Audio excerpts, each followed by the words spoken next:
Good afternoon. This is GB News on TV, online and on digital radio. I'm Nana Akua. It's just coming up to 27 minutes after 5 o'clock, and it's time now for the Great British Debate this hour. And I'm asking, is it time to privatise the NHS to avoid future strikes? Now, current NHS waiting lists are out of control and we're seeing continued industrial action over the pay. Now, in the health service, it's just an absolute nightmare. Nobody seems to want to do any work at all. And there are some obvious pros and cons to privatising it. First of all, the model is quite outdated. Do you think that perhaps there's another model that we could be using rather than the one we have now? So, for the Great British Debate this hour, I'm asking, is it time to privatise the NHS to avoid future strikes? Joining me live to discuss, rogergewolb, former advisor to the Bank of England, Julia Taylor, NHS psychiatric nurse, Dennis McShane, former Minister of State for Europe, and also Reem Ibrahim, political commentator. Right, I'm going to start with you, actually, Julia, because you're a psychiatric nurse, you work within the NHS. Is it time that we seriously looked at a privatised model? Well, you wouldn't believe it, but in actual fact, the NHS is by stealth being privatised as we speak now. It all started in the 1990s when Oliver Letwin and John Redwood advised Margaret Thatcher and gave her a document called Britain's Biggest Enterprise.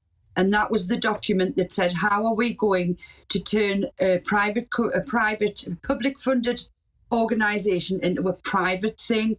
And basically it was to do it by stealth over a number of years, and then Tony Blair came in and he actually pushed through a series of bills that said that the private finance initiative would work. So we are now working under a private finance initiative, and a lot of the things you wouldn't even believe are private within the NHS. It's incredible. It's been done by stealth since the late 80s, early 90s. But it's not quite a privatised system, though. Reem Ibrahim.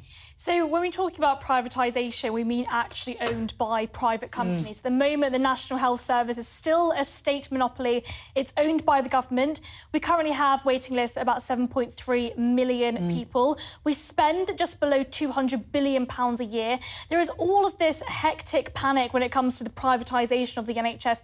Actually, what we really mean is we're looking at systems like Germany, Sweden, Denmark, the Netherlands, and we're looking at places like Singapore, Australia, where loads of our doctors are moving to those kinds of countries, where doctors are paid more, so that we're less likely to have those strikes. But also, you as a patient are able to choose where you get your healthcare from. Just in the same way you go to Sainsbury's or Asda and you choose in a competitive market, you would have that same system with healthcare. Well, look, Roger, wouldn't it be wise if we scrapped the national insurance tax or reduced it to something much more smaller, so that then, you know, you'd have to, and then anybody who's 18 or over 65, so if you're 18 or over, you'd instantly have to have some sort of insurance, and then when you and also then when you became 65 or whatever it is, then if you ended up in an institution, for example, with Alzheimer's or something, that would be covered. Why can't we do something more like that, Roger? Because I think in the current environment and financial and economic environment in which we find ourselves, it would take years to implement and put in administration for something as new and dramatic as that, Nana. I think the question, I hear what all our colleagues say, but you know, I don't really think it's to do with nationalization versus privatization or privatization by stealth. If you study the latest three disasters in privatization, that is energy, water, and rail, only in the last 3 weeks, as I have, and you look at them fairly closely, you can see that what the problem is not whether it was privatized, whether it's in private hands or public hands. It's the management. It's the incompetent management in how they were put together, total greed, stupidity in how they were structured. A school child could have done better, and the absolute incompetence with which they were then supervised thereafter. The same people, by the way, I guess would be running, you know, the nationalization if they could do that fully. I think it's very simple to do a privatization and put into private hands with the right sort of investors. The National Health Service, don't ask them to pay huge amounts of money up front so they can dictate to us all sorts of terms. They can siphon out £70 million of dividends. Do it on an earn-out basis, and it would be very, very easy. This thing is so broken, it would be very easy to fix. Well, let's go to Dennis McShane. Dennis, you said it's easy to fix.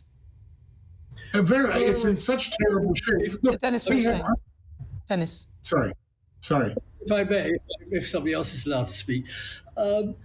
Look, if I had played God in 1945, yeah, I would have created an NES, National Education Service, to do away with the divisive school structures we have, and probably gone for a European model of compulsory socialised insurance. I lived under that in Switzerland and France for 15 years. It's not quite like going to ASDA. I think that's still just a bit silly. It's a huge cost to employers because I'm astonished the Institute of Economic Affairs is proposing a massive new burden on all our hard-pressed employers because they have to pay the bill for employees' insurance. And so it would be very costly. Moving to it, all GPs are privately contracted small businesses. Our dental services now are private. I mean, the idea there's a monolithic state service is just kind of surreal. I mean, not even the Daily Mail. I think a lot of people in those queues wouldn't be saying that. I think you're slightly wrong. Why do I say that, if I may? You've got 10 seconds.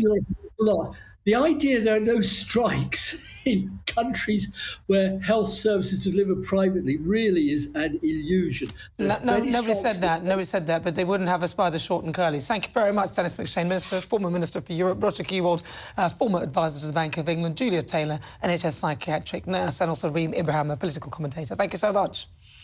Right, this is